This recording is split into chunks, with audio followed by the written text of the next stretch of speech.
Varicose veins కి సరైన చికిత్స కోసం సంప్రదించండి ఎవిస్ హాస్పిటల్. నమస్తే రమగారు. నమస్తే జయ. మంచి స్టోరీ ఒకటి చెప్పుకుందామండి. గుడ్డి జ్యూస్ శంకర్ చెప్తా. ఇది వరకు మనం ఒక చెప్పుకున్న కథ లాంటిదే, కాకపోతే ఇది బాగ్దాద్ నగరపు కథ. ఓహో. బాగ్దాద్ నగరంలో ఒక కూలివాడు భార్య ఉండేవాళ్ళంట. ఇతనికి ఏం పని దొరికేది కాదు. భార్య భర్త ఇద్దరు చచ్చి చెడి ఏదో తిరిగి పని చేసుకునేవాళ్ళు. రెక్కాడితే కానీ డొక్కాడదు. అదే అదే ఆ బాగ్దాద్కి చుట్టుపక్కల ఏదో చిన్న పల్లెటూళ్ళలో ఉండేవాళ్ళు. ఈ ఊళ్ళో పొట్టపోసుకోవడం కష్టంగా ఉందని బాగ్దాద్కి వెళ్ళిపోదాం అనుకున్నారు. పిల్లలు లేరు వాళ్ళకి. సరే, మొగుడు పెళ్ళాం ఇద్దరు కలిసి ఆ బాగ్దాద్ నగరంలో పనుల కోసం అటు ఇటు తిరుగుతూ ఉండేవాళ్ళు. ఆ తిరుగుతున్న క్రమంలో ఓ 3-4 రోజులు వీళ్ళని గమనించిన ఒక పెద్ద మనిషి అడిగాడు, ఏమిటో నాయన రోజు తిరుగుతున్నారు మీరు, ఏమిటి అని అడిగితే, బాబు ఏం పని లేదండి, పని కోసం తిరుగుతున్నామండి అంటే, ఏదైనా వృత్తి చేసుకోరాదు అన్నాడు ఆయన. ఏ వృత్తి చేసుకోవాలో తెలియదండి, తెలియటం లేదు, ఇదేమో పెద్ద ఊరు అయిపోయి మేమేమో కొత్త వాళ్ళము అనేసరికి దానిదే ఉంది, సామాన్లు ఉంటాయి కదా, ఓ గొడ్డలు చేత్తో పుచ్చుకుని సుంకాల కచేరీ అంటే ఇప్పుడు ట్యాక్సులు వసూలు చేసేందుకు ఒక ఆఫీస్ ఉంటుంది. బయట ఊరు నుంచి ఆ ఊరు లోపలికి వచ్చారనుకో, వాళ్ళ దగ్గర అక్కడ ట్యాక్సులు వసూలు చేస్తారు. కొన్ని బళ్ళు డిస్మాంటిల్ చేసేసే బళ్ళు ఉంటాయి, అక్కడ ముక్క చక్కా తీసేస్తారు, పేళ్ళేసేస్తారు వాటిని, ఊరికే తాత్కాలిక బళ్ళు. తర్వాత అవి జరుపుకు రావడానికి కొన్ని రకాల ఇవి కూడా బాక్సులు లాంటివి వస్తాయి. అదే మన బాక్సులు అట్టపెట్టెల్లో వస్తున్నాయి కదా మనకి, ఇది వరకు చెక్క పెట్టెల్లో వచ్చాయి. ఆ చెక్క పెట్టెలన్నీ పేళ్ళేసేస్తారు.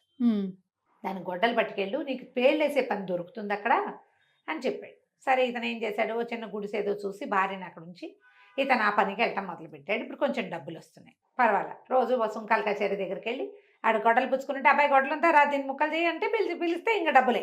అదే అట్లా ఎవరు కూలీలు ఉంటే పిలిచినట్టు అనమాట. ఏవో రకరకాల పనులు, ఈ పేళ్ళు వేసే పనులు చేసుకుని సాయంకాలం అయ్యేసరికల్లా 4 దినారాలు తెచ్చేవాడు. ఇద్దరు తినేవాళ్ళు, హాయిగా ఉండేవాళ్ళు. కొన్ని రోజులు గడిచేసరికల్లా వాళ్ళ ఆవిడంది స్నానం చేసి ఎన్నాళ్ళు అయింది, హమాంకి వెళ్తాను. హమాం అంటే ఒక రకమైన స్పా లాంటిది అనమాట. స్నానశాలలు ఉంటాయి బాగ్దాద్ కథల్లో కనపడతాయి బాగా.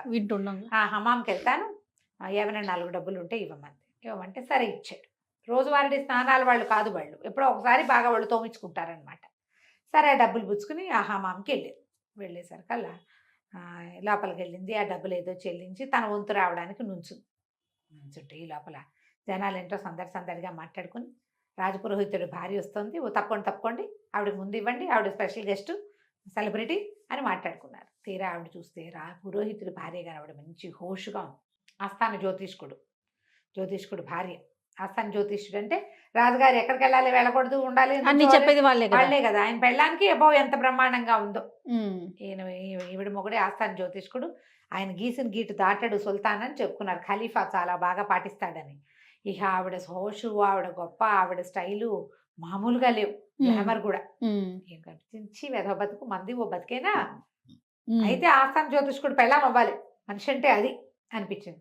అక్కడి నుంచి స్నానం లేదు, ఏం లేదు, లేచక్క వచ్చేసింది. అక్కడి నుంచి వచ్చేసి మొగుడు సాయంకాలం ఇంటి దగ్గర, నువ్వేమవుతావో నాకు తెలియదు, నువ్వు ఆస్థాన జ్యోతిష్కుడు అయిపోవాల్సిందే. అయ్యో, నువ్వు అయిపోతేనే కుదురుతుంది, లేకపోతే నాకు కుదరదు, పో ఇంట్లో నుంచి అనేసరికల్లా ఈ తెల్లబాయి వస్తే, నాకు చదువే రాదే, నేనెట్టా జ్యోతిష్యం చెప్తానే అంటే, అవంతా నాకు తెలీదు, నువ్వు చదువుతావో చస్తావో ఏమవుతావో, నువ్వు మాత్రం జ్యోతిష్కుడు అవ్వాల్సిందే, నేను జ్యోతిష్కుడు పెళ్ళంగా హోషు వెలువరచాల్సిందే, ఇంకో దారి అయితే లేదు, నువ్వు ఏదో ఒకటి చేసి జ్యోతిష్కుడు అయిపోమని. సరే, వీరేం ఆలోచించాడు. కొద్ది రోజులుగా పనిచేస్తున్నాడుగా, 4 డబ్బులు ఉన్నాయి. దాంతో ఏం చేశాడు, ఓ సిరా బుడ్డి, ఓ కలము, ఓ కాసిన పేపర్లు, ఓ చిన్న అట్ట అది పెట్టుకోవడానికి కొనుక్కొని హమాం దగ్గరికి వెళ్ళాడు. స్నానశాలకి ఖలీఫా వస్తారు రెగ్యులర్గా, వారానికి 2 సార్లు 3 సార్లు ఒళ్ళు మర్దం చేయించుకోవడానికి. ఖలీఫా వచ్చే రోజు చూసుకుని వెళ్ళి ఆ ద్వారం దగ్గర కూర్చొని యంత్రాలు గీయటం మొదలుపెట్టాడు. జస్ట్ బొమ్మలు లాంటివి అనమాట. యంత్రం మనం కూడా చేస్తాంగా, యంత్రాలు గీస్తుంటే అందరూ వారా వీరా. ఖలీఫా అప్పుడే స్నానానికి వచ్చారు. ఆయన మామూలు సాదా దుస్తుల్లో వస్తాడు. స్నానానికి వచ్చేవాళ్ళు పట్టుబట్టలు గట్టు రారు కదా. సరే, జనాలంతా ఆయన చుట్టూ చేరి సహాయం చేయండి అని అదని ఇదని ఏదో అడుగుతున్నారు. ఇతను ఏం చేశాడు, గుమ్మం దగ్గర కూర్చున్నాడు కదా, కూర్చుని ఖలీఫా ప్రభు ఒకసారి ఇటు వస్తారా, ఇటు దయచేయండి కాస్త ఈ దేనుడి దగ్గరికి అన్నాడు.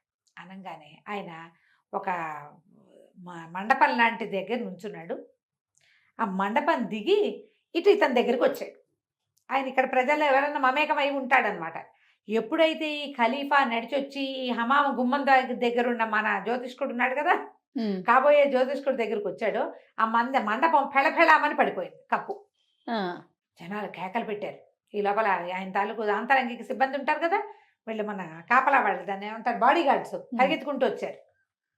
ఆయన అక్కడే నుంచున్నాడు ఇప్పటిదాకా. క్షణంలో ఆయన దిగాడు, ఇది పడిపోయింది. ఆయన అక్కడ ఉన్నాడేమో అని చూస్తే ఆయన అక్కడ లేడు, గుమ్మం దగ్గర ఉన్నాడు. ఈ సందట్లో జనాలంతా రావటంతో ఇతను లేచి అవతలకి వెళ్ళాడు. అందరూ అన్నారు, అమ్మ బాబోయ్ వాడెవడో మహానుభావుడు అక్కడ కూర్చుని యంత్రాలకి ఇస్తున్నాడు, ఖలీఫాని పిలిచాడు, కూలిపోయింది. ఒకవేళ వాడు పిలవకపోయి ఉంటే ఈయన మీద పడిపోయేది కాదు. ఆయన మహానుభావుడు అన్నారు. అన్నాక ఏడి ఏడి అని ఈయన్ని పట్టుకుని ఖలీఫా తన మెడలోంచి ఒక ముత్యాల హారం తీసి చేతిలో పెట్టాడు. చుట్టుపక్కల ఉన్న వాళ్ళంతా, ఖలీఫా ప్రాణాలు రక్షించావురా నాయన, నువ్వు జ్యోతిష్కుడిలా ఉన్నావు, భలేవాడివి నువ్వు అని తలా ఒక బహుమతి ఇచ్చారు. ఏవో డబ్బులు కూడా ఇచ్చారు. అవన్నీ పుచ్చుకుని ఇంటికి వెళ్ళి వాళ్ళ ఆవిడికి చూపించాడు. చూసావా ఎన్ని బహుమతులు వచ్చాయో, ఇక ఇవి హారం వచ్చి ముత్యాల హారం మెళ్ళ వేసుకో అన్నాడు. అనగానే ఆవిడంది, బహుమతులు సరే, బహుమతులు కుదరవు, నువ్వు జ్యోతిష్కుడు అయితేనే కుదురుతుంది నాకు. ఇంకా అదే పట్టు. బోడి బహుమతులు ఎవరికి కావాలి? ఆస్థాన జ్యోతిష్కుడు పెళ్ళాం అనేది ఉంది చూసావా, ట్యాగ్, అది కావాలి నాకు అనగానే ఉసూరుమన్నాడు ఈయన. ఏం చెయ్యాలి? సరే ఈ లోపల ఏమైంది, ఒక వారం రోజులు 10 రోజులు గడిచేసరికల్లా ఖలీఫా గారు వజ్రపు ఉంగరం రోజు బల్ల మీద పెడతారట. రాత్రి నిద్రపోయేటప్పుడు తెల్లారేసరికి అది కనపడలేదు. దానికోసం ప్రశ్నలు ఇస్తున్నారు, అదే ఇస్తున్నారు, ఇదే ఇస్తున్నారు. ఈ స్నానశాల వాడు ఒకడు, స్నానశాలలో ఆయనకి రెగ్యులర్గా పరిచయమైన ఒక సంపన్న గృహస్థు రాజుగారిని ఖలీఫాను చూడబోయి, ఏమిటో విషాదంగా ఉన్నారు, విసుగ్గా ఉన్నారు. ఏమిటంటే, వజ్రపు ఉంగరం పోయింది, మా తాతల నాటిది, అదే నాలుగు నుంచో నేను రాత్రిపూట బల్ల మీద పెట్టేవాడిని, ఎందుకో పోయిందన్నాడు. అనేసరికాలు దాందే ఉంది, మీరు ఆ రోజున హమాములు మీ ప్రాణాలు రక్షించిన జ్యోతిష్కుడు ఉన్నాడు కదా, అతన్ని పిలిస్తే ఏమైనా సమాధానం చెప్తాడు, జ్యోతిష్కులు ఇలాంటివి చేస్తారన్నాడు. ఆస్థాన జ్యోతిష్కుడు ఉన్నాడు, ఆయన ప్రయత్నం చేశాడు, ఆ ఉంగరం ఎక్కడుందో ఆయన కనిపెట్టలేకపోయాడు. దొరుకుతుందని కనిపిస్తోంది, ప్రశ్నిస్తే ఎక్కడా ఏమిటి తెలియదు. అక్కడి నుంచి ఏం చేశారు, ఓ 4 భటుల్ని పంపించారు. ఆస్థాన జ్యోతిష్కుడిని అక్కడ వదిలేసి ఈ కొత్త జ్యోతిష్కుడిని మందిరం కూలినప్పుడు తన్ని పిలిచిన వాడిని పిలిచారు, కూలివాడిని పిలిచేసరికి పిలిస్తే లోపలికి వచ్చాక, బాబు నా ఉంగరం పోయింది, మీరేమైనా కనిపెట్టగలరా అంటే, ఎక్కడి నుంచి కనిపెడతాడు, చాలా పరిదీన వదనంతో ఇతను 2 రోజులు సమయం ఇవ్వండి నాకు అన్నాడు. అలాగే అని ఈయన అన్నాడు, 2 రోజులు మీ ఇంటికి వెళ్ళి ఏం చేస్తావు, హాయిగా భవనంలో ఉండు, ఖలీఫా భవనంలో ఉండని అతనికి ఒక రూమ్ కేటాయించారు. ఆ రూము బాకెట్లో ఒక అవతల రూమ్కి బయట ఏ గది అయితే ఇచ్చారో ఆ గది కిటికీకి అవతల ఒక పెద్ద సరస్సు, అందులో కాసిన బాతులు ఉన్నాయి. అవి రోజు ఇట్లా రాజభవనం వైపుకి నడిచొస్తాయి.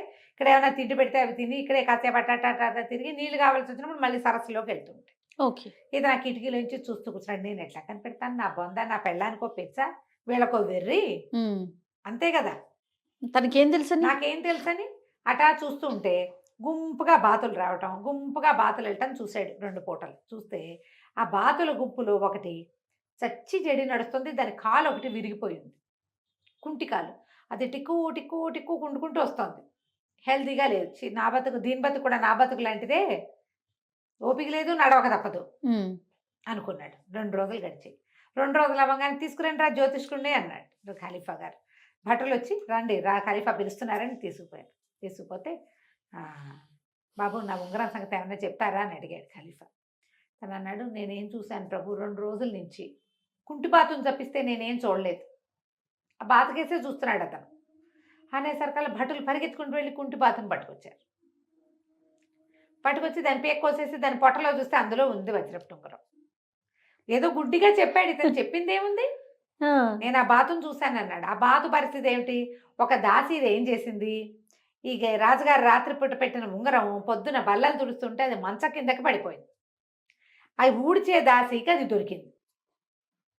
బల్ల మీద ఉంటే ముట్టుకునేది కాదు, రోజు ఉండేది అది అక్కడ, ఎవరు ముట్టుకునేవాళ్ళు కాదు. బల్లలు తుడిచే దాసి వేరు, ఇళ్ళు తుడిచే రూములు తుడిచే దాసి ఇది వేరు. మంచం కింద ఉన్న దుమ్ములో దొరికింది. ఆ ఉంగరాన్ని ఏం చేసింది, ఎక్కడా దాచలేక ఈ బాతుల్లో ఒక దాన్ని పట్టుకుని దాంతో మింగించేసి ఆ బాతుల్లో తను గుర్తుపట్టడానికి వీలుగా దాని కాలు ఒకటి వీర్చేసింది. దాంతో అది కుంటుకుంటూ ఆ పొట్టలో ఉంగరం చేరేసరికి ఫారిన్ బాడీ ఉంటే అది ఏమి ఈజీగా ఉంటుంది, అది పాపం ఈడ్చుకుంటూ తిరుగుతుంది. ఎప్పుడైతే బాత అన్నారో వెంటనే కోసేసారు దాన్ని. కోసేసరికి ఇంకేముంది, బంగారు బాత గుడ్డులాగా దాని పొట్టలో ఉంగరం దొరికింది. రాజుగారు ఆశ్చర్యపోయారు, ఎంతో సంతోషించారు. బోళ్ళని బహుమతులు ఇచ్చారు. మన కూలివాడు ఆ బహుమతులన్నీ మోసుకుంటూ ఇంటికి తీసుకుపోయాడు. ఇది చూడు అది చూడు అది చూడు అని అన్ని చూపించాడు. ఇవన్నీ గిఫ్ట్లు, నీకు పదవి వచ్చిందా రాలేదా అని అడిగింది ఆవిడ. ఉమ్. బాగుందిగా, చాలా బాగుంది. ఆస్థాన జ్యోతిష్కుడు అయి తీరాలి నువ్వు. అయ్యింది అయ్యా. అవలా ఇంకా లేదా? ఎక్కడయ్యాడు? బహుమతులు ఇచ్చారు. అంతే. ఆ, ఆ. చిచ్చి బహుమతులు కాదు, నాకు ఇవన్నీ పనికిరావు, నువ్వు ఆస్థాన జ్యోతిష్కుడు అవ్వాల్సిందే అని చెప్పేశారు. కానీ ఇతను చాలా దీనంగా ఉన్నాడు. ఏం చేయాలో తెలియటలా. ఏదో కాకతాళీయంగా అది, కాకతాళీయంగా ఇది అయ్యింది. జ్యోతిష్యం మనమేం చెప్తాం. ఉమ్.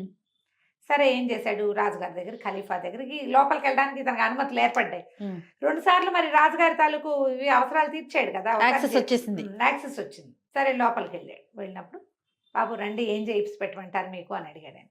నాకు ఆస్థాన జ్యోతిష్కుడు పదవి ఇస్తారండి అన్నాడు. అనేసరికల్లా ఆయన బాగా ఆలోచించాడు. వీడు 2 విషయాలు చెప్పాడు. సరే వీడేం చదువుకున్న వాడిలాగా లేడు. ఆలోచించి ఖలీఫా వాడు ఒకడో వస్తున్నాడు సైనికుడు చూడండి అన్నాడు. ఒక సైనికుడు ఒక సంచి ఏదో పుచ్చుకొస్తున్నాడు, దాన్ని ఇట్లా సంకలో పెట్టుకున్నాడు. ఏదో వస్తువు తెస్తున్నాడు. ఉమ్. వాడి సంచిలో ఏముందో చెప్పండి అన్నాడు. ఉమ్. గుటక్కుమన్నాడు వీడు. గతుక్కుమన్నారు, భయం వేస్తుంది. అంతేగా. వాడి సంచిలో ఏమున్నాయో అనేసరికల్లా ఖలీఫా నేనేం చెప్పను ప్రభు, నేనేం చెప్పగలను. ఊరికే మీరు నా దగ్గరికి వస్తే ఏదో గోడు వెళ్ళబోసుకుందామని ఖలీఫా ఒకసారి ఇక్కడికి నా దగ్గరికి రండి దీని దగ్గరికి అని పిలిచాను. మీరు గట్టు దిగేసరికి మండపం కూలిపోయింది, మీ ఉంగరం పోయింది. నేను ఆ బాతుల కేసు చూస్తూ ఆ కుంటి బాతు ఏమిటో దీనికి జబ్బుగా ఉన్నట్టుందని దాని కేసు చూస్తే అందులో ఉంగరం దొరికింది. ఈ కుందేలు ఎంత తప్పించుకున్నా వేటగాడి చేతే కదండి చిక్కుతుంది. నేనట కుందేలు లాంటి వాడిని అన్నాడు. అనగానే ఆ భట్టుడు దగ్గరకు వచ్చాడు. ఏముందిరా నీ సంచిలో అని అడిగాడు. కుందేలు పిల్ల ప్రభు, నేను అబ్బాయి గారికి నా ఇష్టమని తీసుకొచ్చానని కుందేలు తీసి బయట పెట్టాడు. వీడు కుందేలు పదని చెప్పాడు కదా. అదే అదే. నేను కుందేల్ని నేను వేటగాడికి దొరికేశాను మీకని చెప్పాడు. కుందేలు చూడగానే రాజు ఆశ్చర్యపోయాడు. ఖలీఫా అరే సంచిలో కుందేల్ని ఎంత నర్మగర్భంగా చెప్పాడు జ్యోతిష్కుడు. శభాష్, నీకు ఉద్యోగం కావాలి అంతే కదా. సరే నువ్వు ఇవాళ నుంచి ఆస్థాన జ్యోతిష్కుడు గుంపులో నువ్వు కూడా ఒకటివి. బాగుంది. 3 విషయాలు ఇంత బాగా చెప్పినందుకు ఎప్పుడైనా అవసరమైన వచ్చినప్పుడు నీతో మాట్లాడతాను. హాయిగా నువ్వు జ్యోతిష్య పదవిని అలంకరించి మాతో పాటు ఉంటూ మమ్మల్ని ఆనందింపజేయన్నాడు. వెంటనే ఆస్థాన జ్యోతిష్కుడు ఉద్యోగం ఇచ్చేసారు. చాలామంది ఉన్నారు, ఒక 6-7 అక్కడ. అందులో ఈయన కూడా జ్యోతిష్కుడు అయ్యాడు. ఈయనకో భవనం కేటాయించారు. వాళ్ళ ఆవిడని తెచ్చి ఇందులో పెట్టారు. అప్పటి నుంచి ఈవిడ కూడా చక్కగా అలంకారం చేసుకుని హమాంకి వారం వారం స్నానానికి వెళ్ళేది. ఆస్థాన జ్యోతిష్కుడు భార్య వచ్చిందని జనాలందరూ పక్కకు తప్పుకునేవాళ్ళు అన్నమాట. ఆమె ఏదైతే కోరుకుందో అది జరిగింది. చూసావు, లోపల గట్టిగా కోరుకుంటే ఇలాగే ఎలాగోకలాగా అయిపోతాయి. ఇవన్నీ కథలేనండి. అంతే. భగవంతుడు మన ప్లాన్ ఒకటి, మాస్టర్ ప్లాన్ ఏముంటుందో మనకు తెలియదు. అంతే. కథ మనం ఇంటికి. బాగుంది రమ్మ గారు. నమస్తే. నమస్తే.